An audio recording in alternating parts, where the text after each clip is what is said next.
प्रथम मु कहीदे सुमित सार तांकर ए वर्ष सिक्योर कर 183 rank he is scoring continuously 300 plus in home science optional पाखापाखि लास्ट ईयर 300 प्लस रखी एथर 2-4 मार्क जोड़ा कम अच्छी 296 ना कौन से एवं इंट्रोडक्शन तांकर करेंगे जहाँ भी जहाँ डाउट थी कौन जोटा कि होम साइंस ऑप्शनल आम ए सेसन में पचारि पार ए सेसन में आम नॉर्मली आमर सेसन ओरिएंटेशन रही कि how to score 300 plus in home science सेटा थीम रे सही बेस ओरिएंटेड क्वेश्चन पचारि पार जार जहाँ डाउट्स अच्छी apart from scoring personal query अच्छी कि होम साइंस रिलेटेड पचारि पार okay sir thank you can continue So thank you everyone. My name is first of all a very good morning to all of you. Am I audible, everyone? Sir, audio ठीक होची? हाँ हाँ So first of all, thank you everyone for joining this session. My name is Somit Kumar Seth, and this time I have secured rank 183 in OPSC 2023, and this was my seventh attempt and my seventh mains also, and my fourth interview. And last time home science रे मोर जो दुईटा optional थिला OPSC रे सेतले मोर political science and home science optional थिला तो जेतले सिंगल ऑप्शनल हे गला ओपीएससी रे तो मो होम साइंस को ऑप्ट कली so last time मोर होम साइंस रे थिला 308 mark and this time I have secured 296 marks. So last time 308 रखी की भी जोड़ा कि हाईएस्ट थिला होम साइंस रे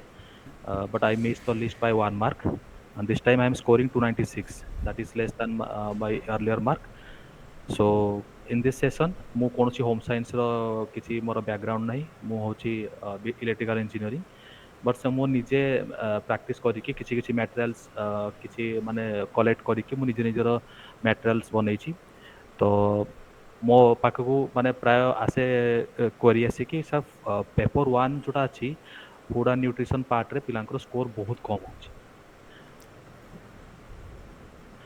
पेपर वन जोटा अच्छी पिलांकर सेटा बहुत कम स्कोर रोची but last time I have secured 158 जोटा 178 थिला ताको से माने काटी की मु जाननी कोन पाई मु मोर कॉपी देखे देबी से माने 158 कर देथिले this time also 150 scoring in paper one so मोर फोकस रहइबो पूरा पेपर वन रे केमिति आपनकर 150 प्लस रहइबो बिकॉज पेपर वन एमिति गोटे सब्जेक्ट जोटे कि आपनकर सेटा वैल्यू एडिशन रो स्कोप रहिछि सेटा पेपर वन रे रहिछि खास करके पेपर वन सेक्शन 8 छटा को चैप्टर मुझा चैप्टर वाइज कहि भेरी practical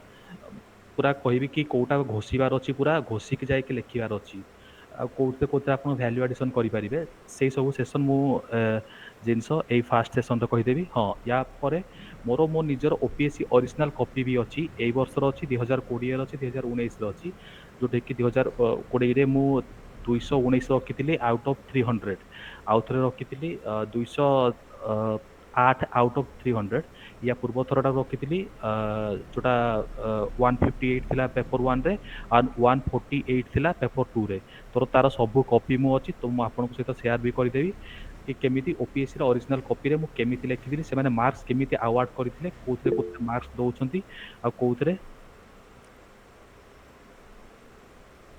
I am getting a questions from Ankita sir आपनकर आंसर राइटिंग रे कोन स्पेसिफिकेशन थिला जो एते भलो स्कोर आसिला टिके शेयर करिवे कि न्यू पैटर्न जो आछि मु पूरा कंप्लीटली एते शेयर करबी मोर निजर कॉपी शेयर करबी आ मोर निजर चाह भी किसी स्ट्रैटेजी मु पेपर वन पई रखी सब कुछ शेयर करबी so this is my first session आ मु एटा फास्ट सेशन होची तो फास्ट मु सिलेबस सहित आपन टिके इंट्रोड्यूस कर दोची आउ आपनकर मैम क्लास नेबे पूरा से ma'am professor from home science से बहुत भल से बुझेबे बट मु कॉम्पिटिटिव लाइन रे कोन मु निजे अप्लाई करिक लिखिची सेटा मु जणेबे आपनको ठीक अछि ए पर्यंत ठीक अछि so let's start from syllabus marks page so first of all दीटा पेपर वन पेपर वन रे food and nutrition human development and family studies paper two रे आपणकर जोटा अच्छी family resource management and extension education तो basically मो focus सब रहिबो पेपर वन रे बिकॉज पेपर वन गोटे टेक्निकल सब्जेक्ट टाइप रो लाइक क्वेश्चंस पूरा नॉर्मल आसे कि जहाँ भी सिलेबस रे आपन मेंशन कराई छी आपन को स्क्रीन रे सिलेबस देखाउची कि हाँ हाँ आज्ञा सर हाँ तो देखो fast importance composition nutritive value serial pulses जहाँ भी मेंशन अच्छे सिलेबस रे ना आपन तो नोट मेकिंग कर क्वेश्चंस पूरा सेहीटा ही आसीबो Last time ଆସିଥିଲା a fruits and vegetables. So every year they are asking questions fruit and vegetable ର କ'ଣ ରହିଛି importance, health benefits ତାଙ୍କର କ'ଣ, nutritive value କ'ଣ। ତ ଆପଣଙ୍କୁ ସେଇଟା ଲେଖିବାଟା ହିଁ most important because ସମସ୍ତେ ଜାଣନ୍ତି fruit and vegetable ର କ'ଣ important, fiber based food ସେଗୁଡ଼ା nutritive value ତାଙ୍କର କୋଉଥିରେ କ'ଣ ମିଳିବ। ତ କିଛି କିଛି ପଏଣ୍ଟସ୍ ଥାଏ କି ନା ଆପଣଙ୍କୁ ମାନେ ଫର ଏକ୍ଜାମ୍ପଲ ସୁପର ଫୁଡ୍ ହେଇଗଲା କି କିଛି ଫେନୁଗ୍ରିକ ସିଡ୍ସ ଯୋଉଟା ଡାଇବେଟିକ୍ସ ର ଉପଚାର ପାଇଁ ୟୁଜ୍ କରାଯାଏ। ତ ଏଇଭଳିଆ କିଛି କିଛି ପଏଣ୍ଟସ୍ ଆପଣଙ୍କୁ କଲେକ୍ଟ କରିବାକୁ ପଡ଼ିବ। The first ଅଛି importance, composition, nutritive value of cereals, pulses, vegetables, fruits, fleshy foods।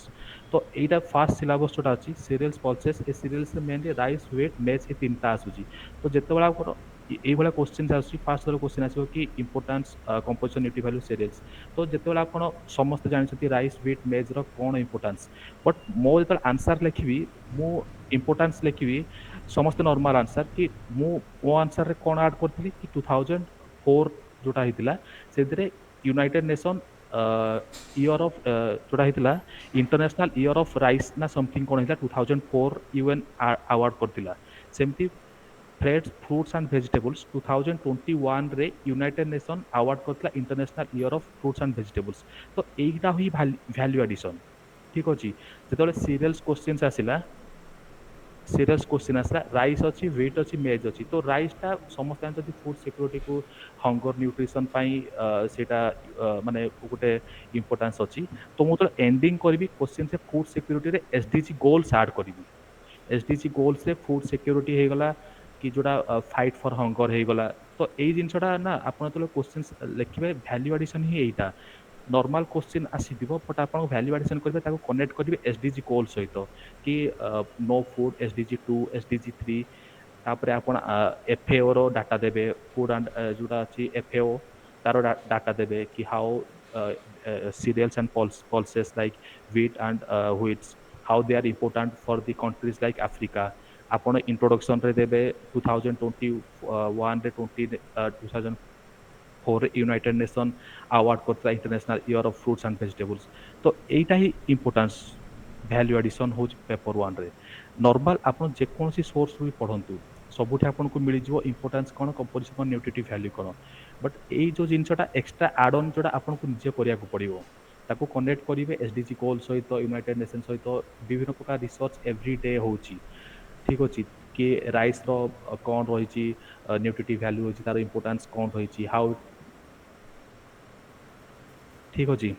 तो यहाँ हूँ first importance, composition, nutri value of cereals, pulses and vegetables, fruits and fleshy foods. आप बुझिपारे ये वैल्यू एडिशन कौन करेंगे आप।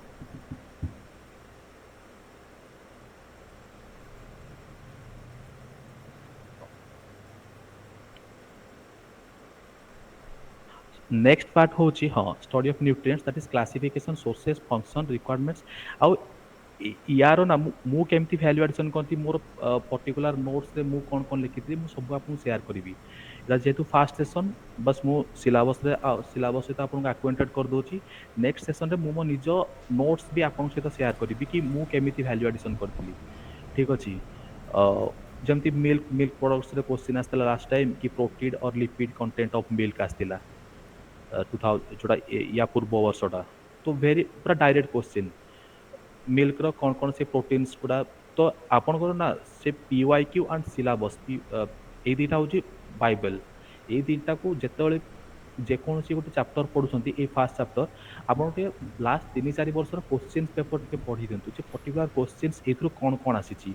मिल्क मिल्क प्रोडक्ट आसूची कि मिल्क को गोटे होलसम फूड कहती कहीं तार गोटे इंपोर्टेंस कौन कौन अच्छी। नॉर्मल जेनेरिक आंसर लिखे आप मार्क्स पाइबेनी बट आप किसी टेक्निकल टर्म्स लिखुंट कैसीन हो गला कि कौन कौन से जो अल्फा कैसीन बीटा कैसीन ये जिन गुड़ा आपको आंसर जो पर्यंत न अच्छी आपको आंसर पूरा जेनेरिक आंसर आपको मार्क्स मिल ही नहीं।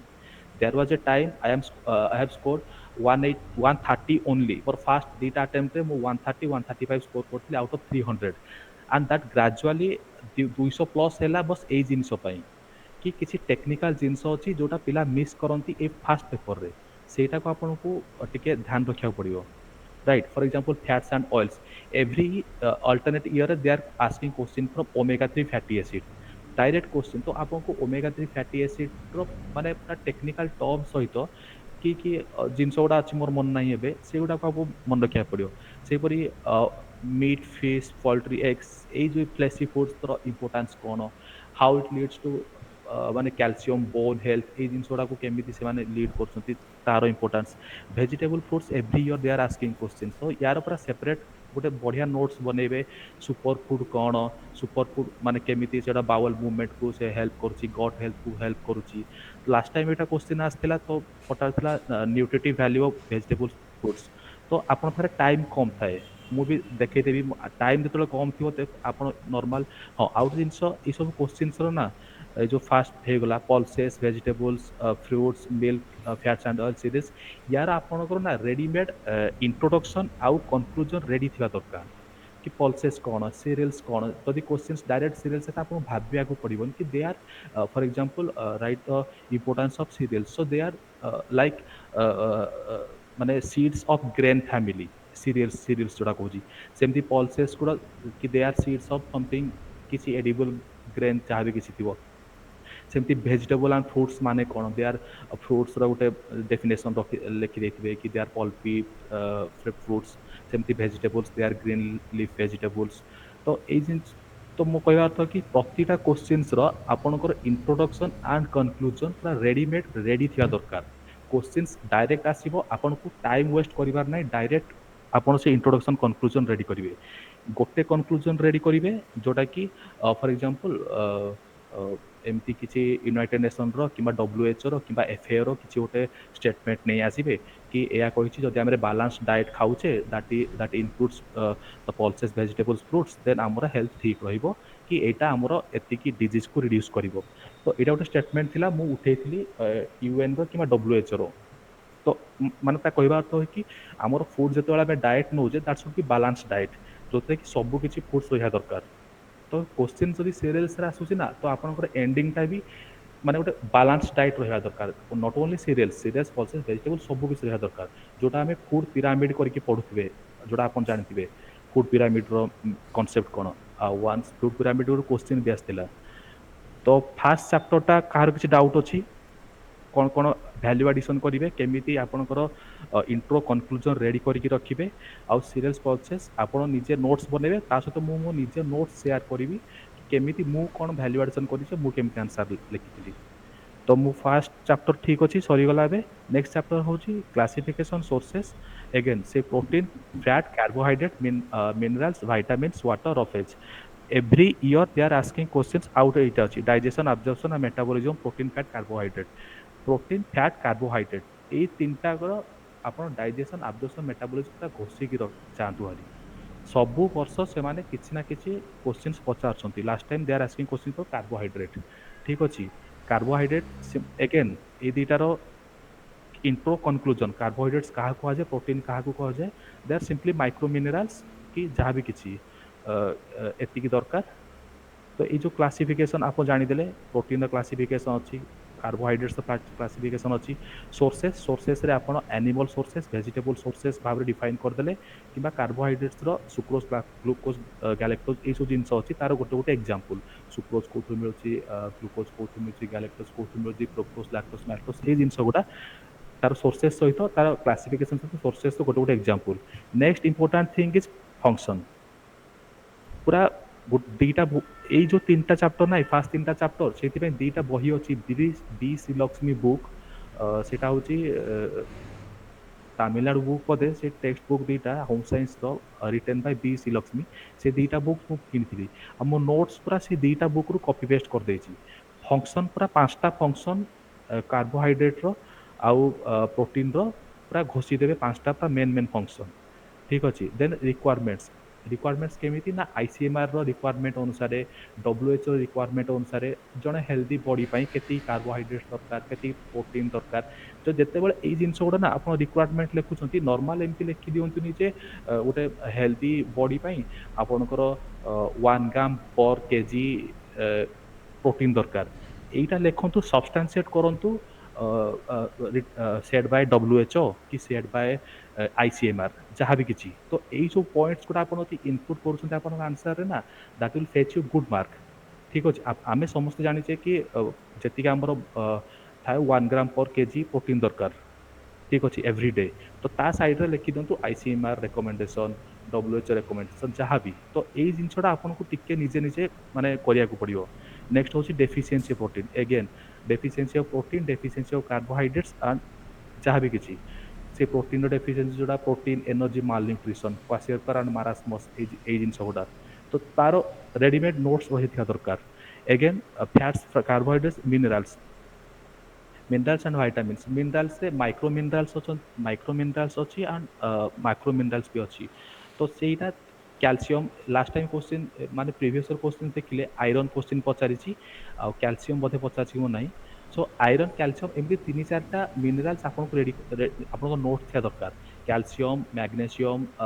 ଆଇରନ୍, ଏଇ ଜିନିଷ ଗୁଡ଼ା। ନେକ୍ସଟ ହେଉଛି vitamins. Vitamin A, B, C, D, E, K, 4ଟା water water soluble vitamins and fat soluble vitamins. ତ 4ଟାକର ରେଡିମେଡ୍ ନୋଟ୍ସ ରହିଥିବା ଦରକାର। ଭାଇଟାମିନ୍ ଡି ପଚାରି ସାରିଛି, ଥରେ 60 ମାର୍କସ୍ କୋଶ୍ଚିନ୍ ପଚାରିଥିଲା ଭାଇଟାମିନ୍ ଡି ବିଷୟରେ।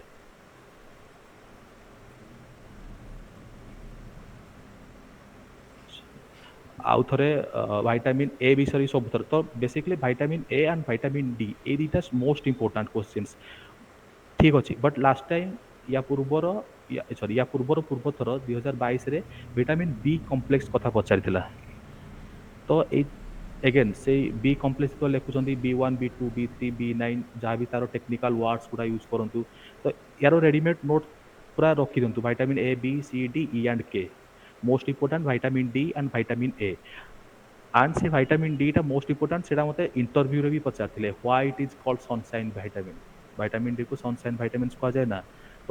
ତାର ଇମ୍ପୋର୍ଟାନ୍ସ କ'ଣ, କାହିଁକି ସନସାଇନ୍ ଭାଇଟାମିନ୍ ତାକୁ କୁହାଯାଏ। Then again water and roughage. Again simple intro conclusion ସମସ୍ତଙ୍କୁ ରେଡ଼ି ରଖିଦେବେ। ରେଡ଼ିମେଡ୍ ଇଣ୍ଟ୍ରୋ କନକ୍ଲୁଜନ୍ ଯେତେଟା ବି ମୁଁ କହୁଛି ସମସ୍ତଙ୍କୁ ରେଡ଼ି ରଖନ୍ତୁ। କୋଶ୍ଚିନ୍ ଏକ୍ଜାମ୍ ହଲ୍ଟା ଭାବିବେନି ଯେ ମୋତେ ଏହାର ଇଣ୍ଟ୍ରୋ ଏୟା ଦେବେ, ବିକଜ୍ କୋଶ୍ଚିନ୍ସ ପୁରା ଡାଇରେକ୍ଟ ଆସିବ। ଗୋଟେ ଇଣ୍ଟ୍ରୋଡକ୍ସନ୍ ରଖିଦେବେ ଭାଇଟାମିନ୍ର ଏ, ବି, ସି, ଡି, ତାକୁ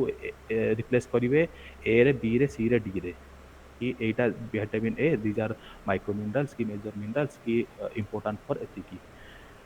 ନେକ୍ସଟ ହେଉଛି ୟୁଟିଲାଇଜେସନ୍ ଅଫ୍ ଫୁଡ୍। ଏଗେନ୍ ଏ ତିନିଟା ଚାପ୍ଟର ପୁରା ରିଲେଟେଡ୍ ଅଛନ୍ତି। ଆଉ ଏ ତିନିଟା ଚାପ୍ଟର ନା ଟିକେ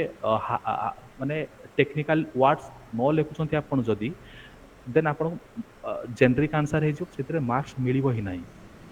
ତ ସେଇଟା ମାଇଣ୍ଡରେ ରଖିଥିବେ। ପେପର ୱାନ୍ରେ ମାର୍କସ୍ ନ ଆସିବାର ମେନ୍ ରିଜନ୍ ଏଇଆ କି ଆମେ ଜେନେରିକ୍ ଆନ୍ସର ଲେଖି ଦେଉଛନ୍ତି। ସମସ୍ତଙ୍କୁ ଜଣା ଅଛି ଭାଇଟାମିନ୍ ଡି ର କ'ଣ ରୋଲ୍, ଭାଇଟାମିନ୍ ଏ ର କ'ଣ ରୋଲ୍। ବୋନ୍ ହେଲ୍ଥକୁ ସେ ପ୍ରମୋଟ୍ କରେ, ଭାଇଟାମିନ୍ ଏ ହେଲେ ଆମ ଆଖିକୁ ଭଲ ଦିଶେ, ଯାହା ବି କିଛି। ତ ତାର ପ୍ରେଜେଣ୍ଟେସନଟା ବି ଡିଫରେଣ୍ଟ କରିବାକୁ ପଡ଼ିବ, କିଛି ଟେକ୍ନିକାଲ ୱାର୍ଡସ୍ ଦେଖିବାକୁ ପଡ଼ିବ। ସେମିତି again BMR, what is BMR and what are the measurement and এই কোশ্ଚିନ୍ସ ତ ଏଭ୍ରି ଇୟର ପଚାରୁଛି। ସେ ଟୋଟାଲ ଏନର୍ଜି ରିକ୍ୱାରମେଣ୍ଟକୁ 3 ଭାଗ ବିଭକ୍ତ କରାଯିବ। ଇନଫ୍ୟାକ୍ଟ ଗୋଟେ କୋଶ୍ଚିନ୍ସ ଦେଖଉଛି BMR ଲାଷ୍ଟ ଟାଇମ୍ କୋଶ୍ଚିନ୍ସ ପଡ଼ିଥିଲା। ଏଇଟା ସ୍କ୍ରିନରେ ଦେଖାଯାଉଛି ମୋର answer.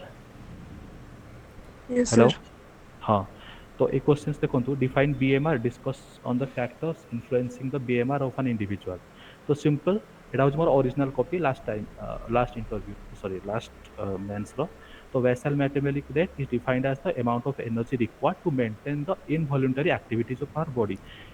ରେଡିମେଡି definition, conclusion, intro conclusion ready ଥିବା ଦରକାର। ସୋ ଦେନ୍ ମୁଁ ଲେଖିଲି ରିକ୍ୱାରମେଣ୍ଟ ବିଏମଆର କୋଉଥିପାଇଁ ଦରକାର, ଯେଉଁ ଇନଭଲ୍ୟୁଣ୍ଟାରୀ ଆକ୍ଟିଭିଟିଜ୍ ସେଇଟା ମୁଁ ମେନସନ୍ କଲି। To maintain the secretary activities of our gland or maintain the function of liver, heart, other parts of body. ତ ଇଣ୍ଟ୍ରୋ ପାର୍ଟ ସରିଗଲା। Discuss on the factors influencing the BMR of an individual. ଠିକ୍ ଅଛି। ତ ଯେହେତୁ ଏଇଟା 15 ମାର୍କସର questions ଥିଲା, ଆପଣଙ୍କୁ ମନେ ରଖିବାକୁ ପଡ଼ିବ 15 ମାର୍କସ ହଉ କିମ୍ବା 20 ମାର୍କସ ହଉ, ଟ୍ରାଏ କରିବେ, ନଟ୍ ସବୁଥିରେ ଟ୍ରାଏ କରିବେ କିଛି କିଛି ଡାଇଗ୍ରାମ ୱେରେ ତାକୁ ରିପ୍ରେଜେଣ୍ଟ କରିବା ପାଇଁ। ଠିକ୍ ଅଛି। ତ ମୁଁ ସେଇଟାକୁ ବିଏମଆରକୁ ରିପ୍ରେଜେଣ୍ଟ କିଛି ଯଦି କୋଶ୍ଚିନ୍ସ ଗ୍ରାମ ପଞ୍ଚାୟତ ଯେମିତି ଏକ୍ସଟେନସନ୍ ଏଜୁକେସନ୍ ଆସିଲା, ଗ୍ରାମ ପଞ୍ଚାୟତ ଆସିଲା, ତ ଟ୍ରାଏ କରିବେ କି ଟିକେ 50 ମାର୍କସ 20 ମାର୍କସରେ ଟିକେ ପ୍ରେଜେଣ୍ଟେସନକୁ ଟିକେ ୟୁନିକ୍ କରିବା ପାଇଁ। ନହେଲେ ଯିଏ ବି ଖାତା ଦେଖୁ ତାକୁ ମୋନୋଟୋନସ୍ ଲାଗିବ। ତ ମୁଁ ବିଏମଆରକୁ ଦେଖେଇଲି କି this is a total energy requirement. BMR accounts for 60 to 65% of total energy requirement. So this I have here 60 to 65 basal metabolic rate, and this is physical activity level, and this is thermic effect code. So I wrote this is figure shows thermal effect, total energy requirement and its components. ଏତିକି ସରିଲା first, my first part cover। Second ହେଉଛି what are the factors that affects the BMR of an individual ठीक ଅଛି so factors influencing the BMR of an individual तो याकू presentation रे मु show कर देली मु कोन कोन आगु को लिखियार अछि मते body size body muscle age sex physical activity and climate बस एतिकी आपन को मेन पॉइंट बस लिखिया बस लिखि देली कि बॉडी साइज टॉल एंड तापर आपन जहा भी लिखंतु से बस एगुडा को देखि देबे कि हां बॉडी साइज अछि बॉडी मसल्स अछि एज अछि physical activity sex climate sense ठीक अछि क्लाइमेट सॉरी तो बॉडी साइज जो माने कि नॉर्मल टा लिखिबे कि जो man tall and thin body थिबे they have high BMR compared to short height individual. Same age, BMR rate is high during the first period of growth. During adolescence phase, it is much higher and gradually decreases. Same body muscle, same physical activity. ସେମାନେ ତାଙ୍କ ପାଖରେ ଆଉ time ନଥିବ ଏତେ ଜିନିଷ ପଢ଼ିବା ପାଇଁ ଠିକ୍ ଅଛି ତ ସେମାନେ ଏଇ ପଏଣ୍ଟ ଦେଖିଦେବେ ଠିକ୍ ଅଛି କେତେଟା ପଏଣ୍ଟ କରିଛି 15 ମାର୍କ ମାନେ ମିନିମମ୍ 5ଟାରୁ 6ଟା ପଏଣ୍ଟ ଥିବା ଦରକାର 20 ମାର୍କ ମାନେ 7ରୁ 8ଟା ପଏଣ୍ଟ ଥିବା ଦରକାର ଠିକ୍ ଅଛି ଦେନ୍ climate BMR develop tropical countries people temperate countries people different male person has high BMR then out part ଥିଲା how to measure the BMR so how to measure the BMR ମୁଁ last show କରିଦେବି ଏଇଟା ଆଉ ଟିକେ ମୁଁ भलसे show करि पाथांती गोटे जदि ताकू आउ टिके माने डायरेक्ट कैलोरीमेट्रिक कोन इनडायरेक्ट कैलोरीमेट्रिक कोन आईसीएमआर रिकमेंडेशन अनुसार मेल एंड फीमेल रो केमिति फार्मूला बाहर करा जाय ठीक अछि तो एटा मु आउ टिके भलसे लिखि पाथांती बट जेहेतु स्पेस रो कम अछि ताकू मति ग्राफिकल रिप्रेजेंटेशन शो करतली बट एटा मु कहबी आउ टिके आपण कि डायरेक्ट कैलोरीमेट्री ताकू तारो तारो दुई लाइन इनडायरेक्ट कैलोरीमेट्री तारो दुई लाइन ठीक है आईसीएमआर रिकमेंडेशन से formula then conclusion hence a healthy diet and lifestyle should be adopted to maintain a optimal growth normal तो बुझी पारछो एथरे मु केते मार्क्स पाइछि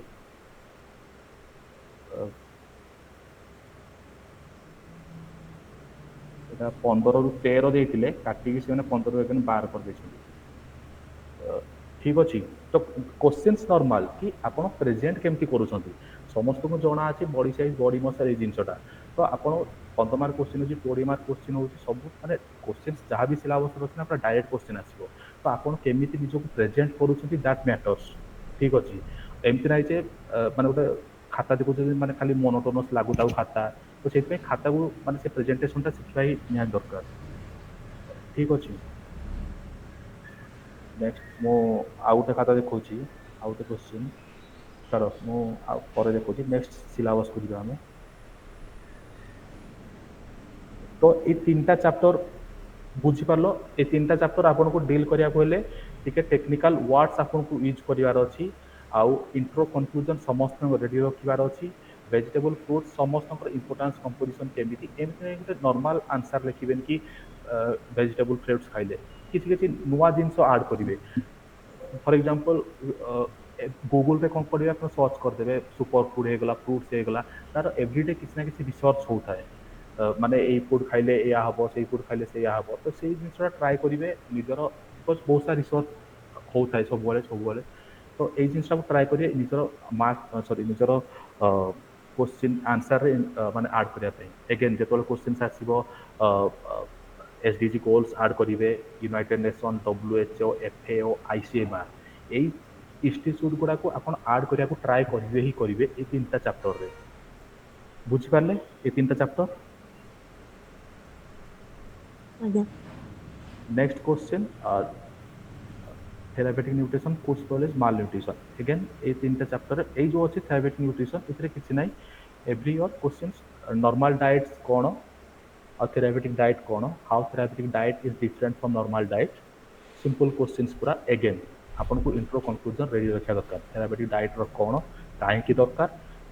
को डिजीज रो को थेरापेटिक डाइट से जिनसटा तार what are the factors to be consider जेतोला फैक्टर्स कंसीडर कर दिए जेतो प्लानिंग पूरा थेरापेटिक डाइट्स किसी सोशियो इकोनॉमिक फैक्टर थाए आ किसी अलग फैक्टर थाए तो ताको से अनुसार आपण माने नोट्स मेकिंग करिवे तापर होच most important dietary management of diabetes nephritis also hypertension liver cirrhosis hepatitis जो 8-9टा डिजीज अच्छी एगेन 8-9टा डिजीज रो से माने क्वेश्चंस पचारिबेनी कि कौन यार माने डायरेक्ट एमती आसबनी जे 15 मार्क लेख डायबिटीज विषय ना ना डायबिटीज कौन कहीं होची तार डायटरी मैनेजमेंट राइट तो एगेन एइथरे ଆପଣଙ୍କୁ ଟିକେ ଭ୍ୟାଲ୍ୟୁ ଆଡିସନ କରିବେ କ'ଣ ନା ଯେତେଟା ଡିଜିଜ୍ ଦେଇଛି ସେତେଟା ଡିଜିଜ୍ ଗୁଗୁଲକୁ ଯାଇକି ସର୍ଚ୍ଚ କରିବେ ସେଇ ଡିଜିଜ୍ ଉପରେ ତାଙ୍କର ବହୁତ ସାରା research every month every year ହେଉଛି। ଫର ଏକ୍ଜାମ୍ପଲ ଆମେ ଡାଇବେଟିସ୍ ନେବା diabetes everyone knows type 1 type 2 diabetes but ଗୋଟେ ଟାଇପ୍ 5 ଡାଇବେଟିସ୍ ଆସିଛି କିଏ ଜାଣିଛନ୍ତି କି ଟାଇପ୍ 5 ଡାଇବେଟିସ୍ କ'ଣ? ଏନିୱାନ୍?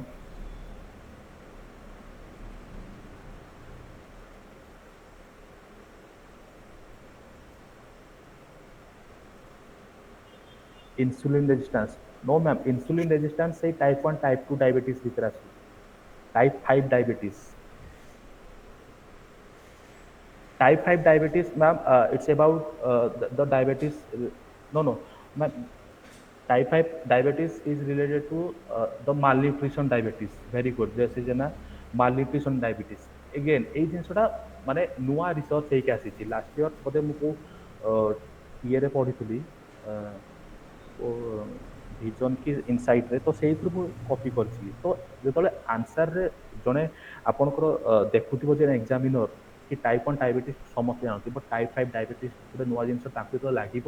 ଅବଭିୟସଲି ତାକୁ ସେଇଟା ଭଲ ଲାଗିବ and he or she will give you good mark. ତ ଯେତେଟା ବି ଡିଜିଜ୍ ଅଛି ସବୁ ଡିଜିଜ୍ ଭିତରେ ଆପଣ ଗୁଗଲକୁ ଯିବେ କ'ଣ କ'ଣ ନୂଆ ରିସର୍ଚ୍ଚ ହେଇଛି କି ହାଉ to prevent diabetes, how to prevent hypertension, ଏଇ ଜିନିଷଟାକୁ ଟିକେ ଆପଣ ଭ୍ୟାଲ୍ୟୁ ଆଡିସନ୍ କରିବେ ଫ୍ରମ୍ ଦ ଗୁଗଲ। ତାପରେ ଏଗେନ୍ ତାପରେ ଯାହା ବି କିଛି ରହିଲା ଡାଏଟରୀ ମ୍ୟାନେଜମେଣ୍ଟ, ହଁ ଟାଇପ୍ 1 ଡାଇବେଟିସ୍ କ'ଣ ଟାଇପ୍ 2 ଦେନ୍ ତାର କଜେସ୍ କ'ଣ ହେଉଛି ଦେନ୍ ତାର ମାନେ ଡାଏଟରୀ ମ୍ୟାନେଜମେଣ୍ଟରେ ହେଉଛି ଲାଷ୍ଟ ଟାଇମ୍ ପଢ଼ିଥିଲା ବୋଧେ କି ଏମିତି କ୍ୱେଶ୍ଚିନ୍ସ ଆସେ ପ୍ରିଭିୟସ୍ ଇୟର୍ କ୍ୱେଶ୍ଚିନ୍ସରେ ଜଣେ ତୁମେ କେମିତି ମ୍ୟାନେଜ ମାନେ ଆଜ୍ ଏ ଡାଏଟିସିଆନ୍ ତୁମେ କ'ଣ ସଜେଷ୍ଟ କରିବ ଏଇଭଳିଆ କିଛି କ୍ୱେଶ୍ଚିନ୍ସ ଥାଏ। ତ ସେଇଟା ଗୋଟେ ମୁଁ ସେଇ ବୁକ୍ ଅଛି ସେଇ food and nutrition and diet nutrition ଗୋଟେ ବୁକ୍ ଅଛି ସେ ବୁକ୍ରେ ମେନସନ୍ କରାହେଇଛି କି ସକାଳେ କ'ଣ ଖାଇବ, ଦିନ ବେଳେ କ'ଣ ଖାଇବ, ରାତିରେ କ'ଣ ଖାଇବ, ଲଞ୍ଚରେ କ'ଣ ନେବ, ଆଉ କେଉଁ କ୍ୟାଲୋରି କେତିକି ମାନେ ମିଟ୍ କରୁଛି, କେଉଁ କେଉଁ ଫୁଡ୍ସକୁ ଆଭଏଡ୍ କରିବ, କେଉଁ ଫୁଡ୍ସକୁ ତୁମେ ଇନକ୍ଲୁଡ୍ କରିବ, ଆଉ ଲାଷ୍ଟରେ କନକ୍ଲୁଜନ୍ କେମିତି ଲେଖିବ ତାର କମ୍ପ୍ଲିଟ୍ ଡିଟେଲ୍ସ ନୋଟ୍ସ ମୁଁ ବନେଇଥିଲି। ସେଇଟା ମୁଁ ତୁମକୁ ଶୋ କରିବି ନେକ୍ସଟରେ କି ୟାର ନୋଟ୍ସ ତୁମେ କେମିତି ବନେଇବ। ଯଦି ଡାଏଟାରୀ ମ୍ୟାନେଜମେଣ୍ଟ କ୍ୱେଶ୍ଚିନ୍ ଆସୁଛି ନା ତୁମେ ଲେଖିଦେବ କି ହଁ ଇଣ୍ଟ୍ରୋ ହେଇଗଲା, ବଡି ପାର୍ଟ ହେଇଗଲା, କନକ୍ଲୁଜନରେ ତାପରେ ଲାଷ୍ଟ ତୁମେ ଗୋଟେ ଆଜ୍ ଏ ଡାଏଟିସିଆନ୍ ଯଦି କ୍ୱେଶ୍ଚିନ୍ସ ପଚାରେ ତୁମେ କ'ଣ ସଜେଷ୍ଟ କରିବ ତାର ଗୋଟେ ଅଛି ମାନେ ଡାଇଗ୍ରାମ ମୁଁ ରଖିଛି ସେଇଟା ମୁଁ ସେୟାର କରିଦେବି କେଉଁ ଫୁଡ୍ସ ଆଭଏଡ୍ କରାଯାଏ, କେଉଁ ଫୁଡ୍ସ ଇନକ୍ଲୁଡ୍ କରାଯାଏ, ମର୍ଣ୍ଣିଂରେ କ'ଣ ନେବ, ବ୍ରେକଫାଷ୍ଟରେ, ଲଞ୍ଚରେ କ'ଣ ନେବ, ଦେନ୍ ଦେନ୍ ମିଡ୍ ମର୍ଣ୍ଣିଂରେ କ'ଣ ନେବ, ଆଫ୍ଟରନୁନ୍ରେ କ'ଣ ନେବ, ଏଇଟା ହେଉଛି ଡାଏଟରୀ ମ୍ୟାନେଜମେଣ୍ଟ। ଠିକ୍ ଅଛି। ଏଗେନ୍ ଲାଷ୍ଟ କ୍ୱେଶ୍ଚିନ୍ ଆସିଥିଲା ଡ୍ୟାସ୍ ଡାଏଟ୍ ଯୋଉଟା ହାଇପର ଟେନସନ୍ର। ଏବେ ଡାଏଟ୍ କ୍ୱେଶ୍ଚିନ୍ ଆସିଲା କି ଡ୍ୟାସ୍ ଡାଏଟ୍ ବିଷୟରେ କ୍ୱେଶ୍ଚିନ୍ ମାନେ ଲେଖ ଡ୍ୟାସ୍ ଡାଏଟ୍। ଏଗେନ୍ ତ ସେ ଡାଏଟ୍ଟା ହେଉଛି ତୁମେ କ'ଣ କ'ଣ ଫୁଡ୍ସ ଇନକ୍ଲୁଡ୍ କରୁଛ, କ'ଣ କ'ଣ ଫୁଡ୍ସ ଏକ୍ସକ୍ଲୁଡ୍ କରୁଛ, ଆଉ ଯେତେବେଳେ ଡାଏଟ୍ ଗୋଟେ ତୁମେ ପ୍ରେସ୍କ୍ରାଇବ୍ କରୁଛ ଆଜ୍ ଏ ଡାଇଟିସିଆନ୍ ତୁମକୁ ଗୋଟେ ରେଡିମେଡ୍ ଗୋଟେ ଦେବାକୁ ପଡ଼ିବ କି ମୋତେ ସକାଳେ ଏହା ଖାଇବା ଦରକାର। ବୁଝିପାରୁଛ ମୁଁ କ'ଣ କହୁଛି? ତ ଏଇ ଜିନିଷଟା ଏଗେନ୍ ଡାଇବେଟିସ୍ ନେଫ୍ରାଇଟିସ୍ ଯାହା ବି ଡିଜିଜ୍ ଅଛି ତୁମେ ଟିକେ ଭ୍ୟାଲ୍ୟୁ ଆଡିସନ୍ କରିବ ଫ୍ରମ୍ ଦି ଗୁଗଲ। ଆଉ ମୁଁ ତୁମେ ନୋଟ୍ ମେକିଂ କରିବ ତା ସହିତ ମୁଁ ମୋ ନିଜ ନୋଟ୍ସ ବି ତୁମ ସହିତ ସେୟାର କରିବି ଯେ ତୁମେ ଏଇଆ କରିବା ଦରକାର, ଏମିତି ଏମିତି କରିବା ଦରକାର। ଠିକ୍ ଅଛି। ନେକ୍ସଟ ହେଉଛି again food spoilage, food contamination and food alteration. Every year also they are asking questions. ମୁଁ ଏଇଟା ତିନିଟା ଜିନିଷ ଅଛି, ଫୁଡ୍ ସ୍ପଏଲେଜ୍ ଅଛି, ଫୁଡ୍ କଣ୍ଟାମିନେସନ୍ ଅଛି, food alteration and food poisoning. ଏଇ ଚାରିଟା ଜିନିଷର causes sorry introduction conclusion ready ଥିବା ଦରକାର। ଏଗେନ୍ ତାର କଜେସ୍ ଆଉ ଫୁଡ୍ କଣ୍ଟ୍ରୋଲରେ ଟିକେ ମୁଁ ଦେଖାଉଛି ୟାର ଗୋଟେ ଆନ୍ସର୍ସ ମୁଁ ଲେଖିଥିଲି। ତ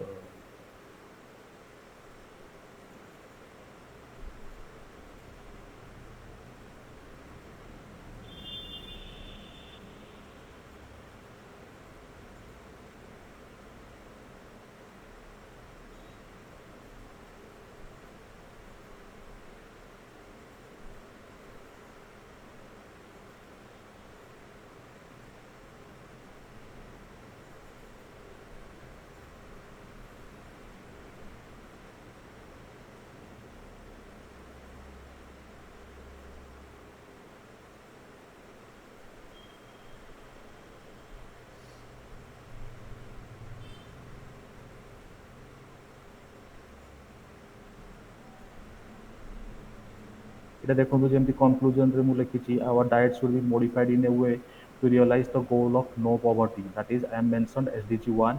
and zero hunger SDG 2। तो क्वेश्चंस ଯାହା ଥାଉ ଆପଣ ସେ SDG ଗୋଲ ଲେଖି ଚାଲିବେ, obviously it will ମାନେ give you good marks। ওরা ସରି malnutritionର କ୍वेଶ୍ଚନ୍ସ ମେ ବି ସେ ଆନ୍ସରଟା ନାହିଁ ତ ମୁଁ ସେୟାର କରିବି ପରେ। ଠିକ୍ ଅଛି। Again food spoilage, food contamination, food alteration and food poisoning ଆପଣ କଜେସ୍ ଲେଖିଦେଲେ। ମୋଷ୍ଟ ଇମ୍ପୋର୍ଟାଣ୍ଟ ଥିଙ୍ଗ ହେଉଛି ତାର ମ୍ୟାନେଜମେଣ୍ଟ, ହାଉ ଟୁ ମାନେ ଏଇ ଜିନିଷଟା କେମିତି ଆମେ ପ୍ରିଭେଣ୍ଟ କରିବେ। ସୋ ପ୍ରିଭେନ୍ସନ୍ରେ ଆପଣ ଯାହା ବି ଇଣ୍ଡିଆର ଲ ଅଛି, FSSAI ଆକ୍ଟ ଅଛି, ସେସବୁ ମେନସନ୍ କରିବେ। ତା ସହିତ ମୁଁ ଏକ୍ସଟ୍ରା କ'ଣ କରେ, ମୁଁ ଏକ୍ସଟ୍ରା କେସ୍ ଷ୍ଟଡିଜ୍ ଭାବରେ ଲେଖେ କି ପର୍ଟିକୁଲାର ଏଇ କଣ୍ଟ୍ରିରେ XYZ କଣ୍ଟ୍ରି ହଉ, ୱେଷ୍ଟର୍ଣ୍ଣ କଣ୍ଟ୍ରି ହଉ କିମ୍ବା ସ୍କାଣ୍ଡିନେଭିଆନ୍ କଣ୍ଟ୍ରି ହଉ, ତାଙ୍କର ଫୁଡ୍ ସେଫ୍ଟି, ବିକଜ ଇଣ୍ଡିଆରେ ଫୁଡ୍ ସେଫ୍ଟି ମାନେ ନଥିଙ୍ଗ, କିଛି ଫୁଡ୍ ସେଫ୍ଟି ଇଣ୍ଡିଆରେ ନାହିଁ ହେଲା। So western country and Scandinavian କଣ୍ଟ୍ରିର କେସ୍ ଷ୍ଟଡିଜ୍ ଗୁଡ଼ା ମୁଁ ୟୁଜ୍ କରେ କି ତାଙ୍କର କେମିତି food tax sorry fat tax ଲଗାଯାଏ, ତାଙ୍କର କେମିତି ଇଭେନ୍ ଆମର ବୋଧେ କେରଲାରେ ଫ୍ୟାଟ୍ ଟ୍ୟାକ୍ସ ଲାଗିଛି। ତ ଏଇ ସେମାନେ ଷ୍ଟେପ୍ସ ନେଇଛନ୍ତି ତ ଫୁଡ୍ ସେଫ୍ଟିକୁ। ତ ଏଇ ଜିନିଷଟା ଆପଣ ସ୍କାଣ୍ଡିନେଭିଆନ୍ କଣ୍ଟ୍ରି କିମ୍ବା ୱେଷ୍ଟର୍ଣ୍ଣ କଣ୍ଟ୍ରିର କିଛି ଗୋଟେ କେସ୍ ଷ୍ଟଡିଜ୍ ଆଡ୍ କରିବେ କି ଯେତେବେଳେ ଆପଣ how to prevent the food adulteration, ବୁଝିପାରିଲେ। ନେକ୍ସଟ ତ କୋଡେକ୍ସ ଆଲିମେଣ୍ଟାରିସ୍ BIS ଏଇଗୁଡ଼ାକ ଆପଣ ସର୍ଟ ନୋଟ୍ସ ଥିବା ଦରକାର, ଡାଇରେକ୍ଟ କ୍ୱେଶ୍ଚିନ୍ ଆସିଲେ ଲେଖିଦେବେ। ଠିକ୍ ଅଛି। ନେକ୍ସଟ ହେଉଛି malnutrition. Again malnutrition every year they are asking questions from malnutrition, cause and effect। First ହେଉଛି हु आर, ଗୋଟେ क्वेश्चन ପଚାରିଥିଲା କି who are the vulnerable section, এইটা ফার্স্ট প্রিপেয়ার କରିବେ। ଯାହା ସିଲାବସ୍ରେ ମେନସନ୍ ଅଛି ପୁରା ସେଇଟାକୁ ପୁରା ଅଲସୋ PYQ ମାଲନ୍ୟୁଟ୍ରିସନ୍ର ଇଫେକ୍ଟ କେମିତି ଚିଲଡ୍ରେନ୍ ମାନଙ୍କ ଉପରେ ପଡ଼େ, ମାଲନ୍ୟୁଟ୍ରିସନ୍ର ଇଫେକ୍ଟ କେମିତି ନ୍ୟାସନାଲ୍ ଡେଭଲପମେଣ୍ଟ ଉପରେ ପଡ଼େ, এইসব কোশ্চেন PYQରେ ଆସିଛି। ଠିକ୍ ଅଛି। ତ ଆନ୍ସର ଯେତେବେଳେ ଆପଣ ପ୍ରିପେୟାର କରୁଛନ୍ତି PYQ ଫାଷ୍ଟ ଦେଖନ୍ତୁ କୋଶ୍ଚେନ୍ସ ଏଇ ସେକ୍ସନରୁ କେମିତି ଆସୁଛି। ଗୋଟେ କୋଶ୍ଚେନ୍ସ ଆସିଥିଲା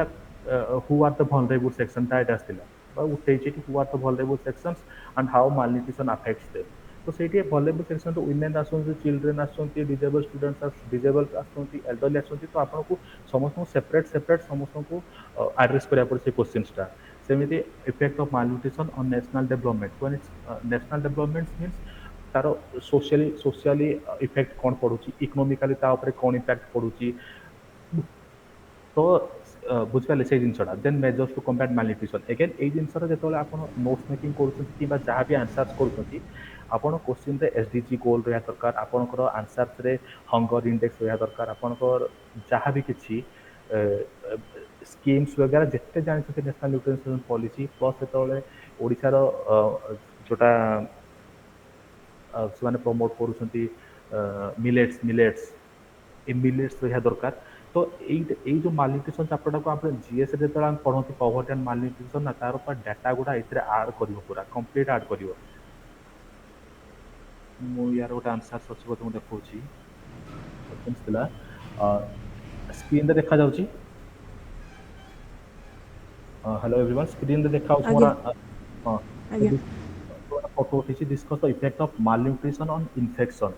ତ ଠିକ୍ ଅଛି। ତ ଏଗେନ୍ ରେଡିମେଡ୍ ଆନ୍ସର WHO, ଯେତେ ମୁଁ କହିଲି ନା ସେଇ 6ଟା ଚାପ୍ଟରରେ WHO, ICMR,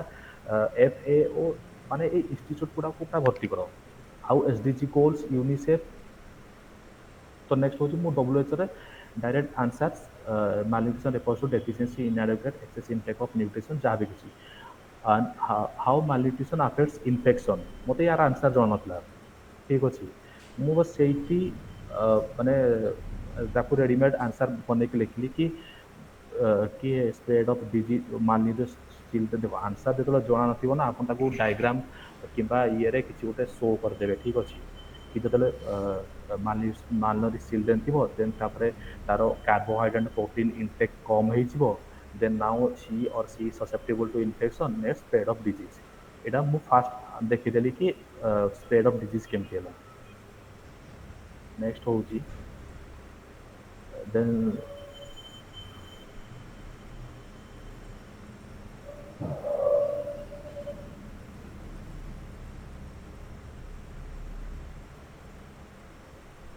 ସରି କିଛି କିଛି ମୁଁ ୟାର ଠିକ୍ ସେ ପିକ୍ଚର ନେବା ଭୁଲି ଯାଇଛି। ତ ଯାହା ବି କିଛି, ତ ଲାଷ୍ଟରେ ମୁଁ ଏଣ୍ଡିଙ୍ଗ କଲି नो पॉवर्टी जीरो ହଙ୍ଗରରେ। ତ ଏଗେନ୍ ସେଇ ଜିନିଷଟା ଯେତେବେଳେ ଆପଣ ଏଇ ଚାପ୍ଟରଟା ଯେତେବେଳେ ପ୍ରିପେୟାର କରୁଛନ୍ତି ଯାହା ବି କିଛି ଆମେ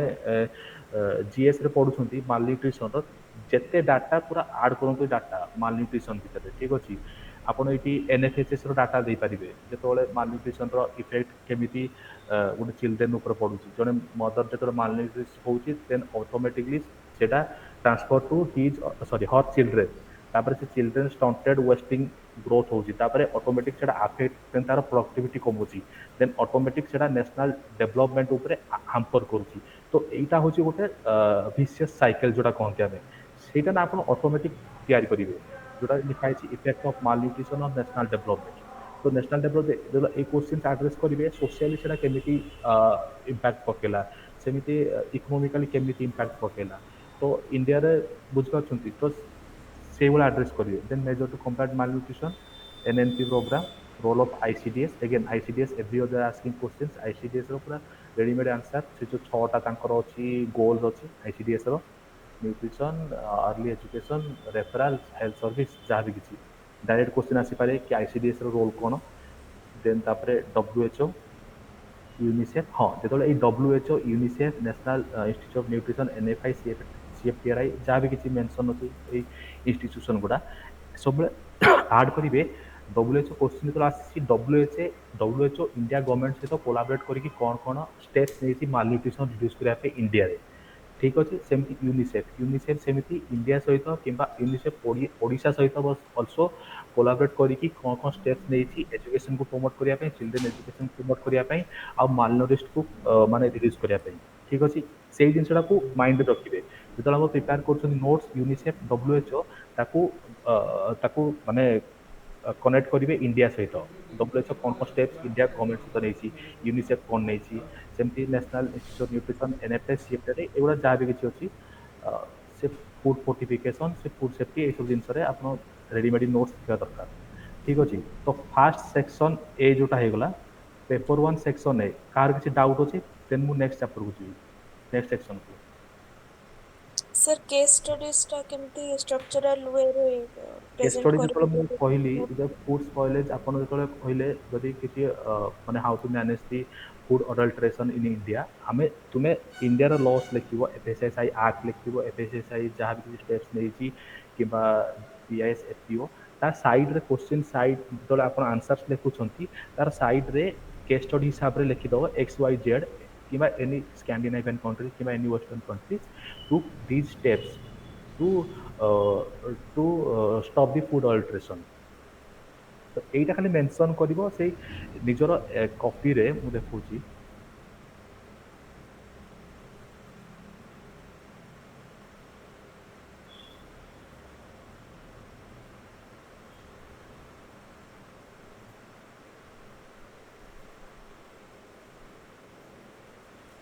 मन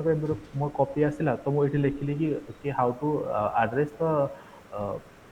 फूड अल्ट्रेशन तो मुझे इंडिया जहाँ जहाँ स्टेप्स पूरा लिखी चली इंडिया कौन फूड सेफ्टी एक्ट अच्छी कंज्यूमर खाली फूड सेफ्टी एक्ट माने आप एफएसएसआई को एड्रेस करेंगे सेमती कंज्यूमर एक्ट अच्छी ये सी एक्ट अच्छी बहुत सारा जिनस अच्छी तो ताको आप लिखिदेले देन एटी मु साइड रे गोटे लिखिदेवी गोटे बॉक्स करके गोटे बॉक्स करदेवी ये लिखिदी case study something X Y Z country mainly western country Scandinavian countries मो नोट्स आपको देखीदेवी तो ये लिखिदेव कि से नॉर्वे होगला फिनलैंड स्वीडेन जहाँ भी किसी they have taken these steps बस ये आप गोटे केस स्टडी करके एमती लिखिदेवे ये रईटिंग स्टाइलटा मुझे यूपीएस आप नोट्स नोट्स पढ़े ना यूपीएससी रे आंसर्स कॉपी नोट्स से देखिए से मुझे शिखी ये एमती कराई बॉक्स टाइप ये बॉक्स ये केस स्टडीज लिखाई बस ये एमती गोटे स्टेप्स लिखाई जोटा कि दैट इज डिफरेंट कि इंडिया शुड अडॉप्ट बुझीपारे यस सर हाँ तो यही जिनसटा ना यही जिनसटा हूँ आपंकर वैल्यू एडिशन ठीक अच्छे एंड दिस पॉइंट्स विल माने make your copy different from others and better answer जदि यही जो छटा चैप्टर जोटा कहली ना बिकज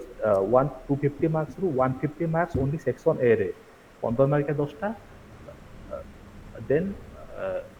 पेपर 2 रा हूँ 100 मार्क ठीक अच्छे 20 मार्क 5टा तो ये जो 10टा क्वेश्चन ना ये 6टा चैप्टर बढ़िया से प्रिपेयर करियो बिकज सेक्शन बी रे आपको वैल्यू एडिशन कुछ स्कोप ही मिलबनी डायरेक्ट फैमिली से सॉरी से चाइल्ड बेबी बॉर्न हवाटू बड़ हवा पर्यंत को स्टेज दे गति करे फिजिकल डेवलपमेंट मोटर डेवलपमेंट से पूरा घोषा पाठ गुड़ा से किसी वैल्यू एडिशन ना value addition only paper 1 section A रे 6टा चैप्टर रे जेते प्रकार वैल्यू एडिशन आपण करि परिबे ठीक अछि मु निजर वैल्यू एडिशन जहाँ भी किसी मु लास्ट ईयर प्रिपेयर कला बेले मु आपको शो करी ता सहित मु आपको सजेस्ट करी जो मैंने अच्छा कि आप निजे ना जहाँ भी सिलेबस मेंशन अच्छी से खाली पेपर 1 सेक्शन कथा कहूँ से पर्टिकुलर गूगल रे सर्च करूँ कौन कौन टे माने ब्रेन स्टॉर्मिंग करूँ कौन कौन मुझे आड करी क्वेश्चन सही हाउ टू प्रिवेंट मु खाली प्रिवेंशन रे लॉ लिखिदेविनि कि मु किसी सजेस्ट करी फूड फोर्टिफिकेशन हवा दरकार मु किसी सजेस्ट करी कि गोटे माने न्यूट्रिशन स्कूल मानकर से जो न्यूट्रिशन गार्डन कॉन्सेप्ट नहीं कि सो दैट सेटा मालन्यूट्रिशन रिड्यूस करिवार भी हेल्पफुल होबो ना खाली स्कूल रे बुझिपाछु मु कोन कहूची तो सेटा के ब्रेनस्टॉर्मिंग करंतु माने बिकॉज वेरी माने जेते ब्रेनस्टॉर्मिंग ए 6टा चैप्टर रे अपन वैल्यू एडिशन करिवे सेते बढ़िया मार्क्स रखिवे लास्ट टाइम मोर पेपर 1 सेक्शन रे 178 थिला से माने कमे की 58 कर देछनी कोन पाई मु जाननी जोटा 17 थिला 20 रु 17 सेटा को 2 मार्क काटी देछनी जोटा को 13 थिला 15 रु 13 गोटे मार्क कोन पाई काटी देछनी मु भी जाननी तो ये जिनस हूँ भैल्यू एडिशन ही भैल्यू एडिशन आउ तुम प्रेजेंटेशन बहुत कम जिनस माने 15 मार्क रे 1 2 3 तीन पेज आपको मिल आ 20 मार्क रे आपको आ गोटे पेज एक्स्ट्रा 4टा पेज तो 4टा पेज रे आपको मैक्सिमम जिनिस बहुत लिमिटेड स्पेस भितर देखा पड़ो बुझिपार तो सही प्रेजेंटेशन से स्किलटा आपको निजे निजे डेभलप करा पड़ो बुझिपार तो Yes. पेपर 1 हाँ पेपर 1 रे 150 माने इजीली स्कोर करेंगे जदि आप यही जिनस फोकस करेंगे क्वेश्चंस जहाँ भी आसू WHO ICMR आउ रहा FAO आड करूँ SDG गोल्स घोषी जातु से जो क्वेश्चंस आसला मालन्यूट्रिशन माने SDG गोल्स मस्ट क्या दरकार बुझिपारे ठीक अच्छे आम सर सर से जो कहले कि ICMR FAO WHO UN एगुड़ा तो आपण को माने सोर्स कौन माने कोड गोटे गोटे जगह रू मिल जाउथला ना आपण ना ना सर्च करी जमती देखो मुझे मालन्यूट्रिशन कथा लिखिली मु मालन्यूट्रिशन समस्त जानते लैक ऑफ न्यूट्रिशन हूँ मालन्यूट्रिशन मु सेम जिनसा को डेफिनेशन जो स्टार्ट करी WHO डेफिनेशन स्टार्ट करी कि नहीं तो मुझे से जिनसा कहूँ मालन्यूट्रिशन क्वेश्चन आसला ना तो मालन्यूट्रिशन लिखते अकॉर्डिंग टू WHO मालन्यूट्रिशन अर्थ एया जो क्वेश्चन आसूची कि या हवा दरकार जमती गोटे क्वेश्चन से मुझे आड करी कि BMR को कैलकुलेट केमती करती डायरेक्ट कैलकुलेटर अच्छी इनडायरेक्ट कैलकुलेटर अच्छी सहित मुझे लिखिली कि ICMR रो रेकमेंडेशन कौन अच्छी जमी क्वेश्चन आसो कार्बोहाइड्रेट फैट विटामिन प्रोटीन तुम बॉडी को केती दरकार एवरीवन नोज कि एति कार्बोहाइड्रेट दरकार एति प्रोटीन दरकार एति जिते से लिखे सैड्रे लिखु ICMR रेकमेंडेशन ICMR ये जिनसा से मुझे वैल्यू एडिशन एमती मन इच्छा लिखिदेवे दे आर एक्सपर्ट सेमती बस तो आपको से वैल्यू एडिशनटा सेमती माने देखा पड़ो फॉर एग्जांपल आप क्वेश्चन कार्बोहाइड्रेट प्रोटीन फैट्र रिक्वायरमेंट्स केते मोटे ह्यूमन बॉडी पाई ठीक अच्छे आडल्ट अलग वुमेन अलग चिल्ड्रेन मान अलग तो सहीटा आप सर्च करदे ICMR रेकमेंड केते करिछि केते प्रोटीन हवा दरकार केते प्रोटीन थिया दरकार गोटे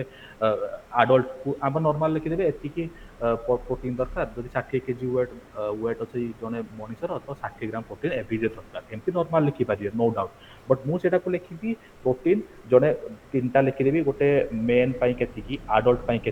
वुमेन के चाइल्ड के लिखी सेम जिन मुझे 60 ग्राम लिखी बट ता तले ब्राकेट लिखी ICMR recommendation that will fetch you good mark और नॉट बुझिपारे मुझे कौन कहूँ आज्ञा